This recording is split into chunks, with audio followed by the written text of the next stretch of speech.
From a strike to standing strong, the Cagle Mountain volunteer firefighters are finally turning things around. Good evening. Thanks for joining us. I'm Josh Rowe. And I'm Lauren St. Germain. The Volunteer Fire Department lost its fire service for a month when the entire fleet went on strike. Now, 1 year later, new volunteers say the department is back and better than ever. NewsChannel 9's Mikaya Thurmond has the story. Last May, the community of Cagle Mountain was at a standstill. Instead of fighting fires, board members and Cagle Mountain volunteers were fighting each other. 1 year later, a new spokesperson says that they are finally on the right track. This time last year, if there was a fire on Cagle Mountain, the community fire department couldn't be of help. A dispute between the fire chief and board members left the department on strike. The board felt that he was halting progress, so he removed it. And at that time, the chief decided to take his people and move them on out and left us basically without fire protection for a little while.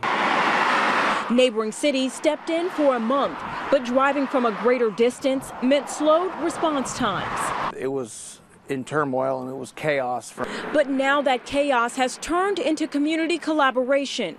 1 year later, the Cagle Volunteer Fire Department says it has a dozen new volunteers on the front lines each day. Absolutely no pay, strictly volunteer. Risking your life. Absolutely, yep. And those volunteers now have a brand new building to call home. This building that we've put out here was built without taxpayer funds. Every piece of this, every in-kind donation from the dirt, the plumbing, the electrical, and all that has been donated through private donations. Private donations that also helped to purchase a used fire truck from North Carolina. All that money counts, and when you add it up all together, we ended up with a $100,000 construction project that we've gotten completed. But just how did they do it?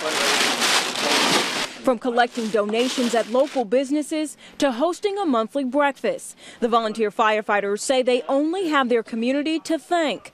Now they say their residents will have a response team in their own community. At all times, we really need to be here, and when the tones go off, we need to respond to the hall and take off on the apparatus. The Cagle Mountain Volunteer Fire Department is still hoping to raise about $40,000 more to help complete their expansion project. But they say their next order of business is making sure they have the proper equipment for their response.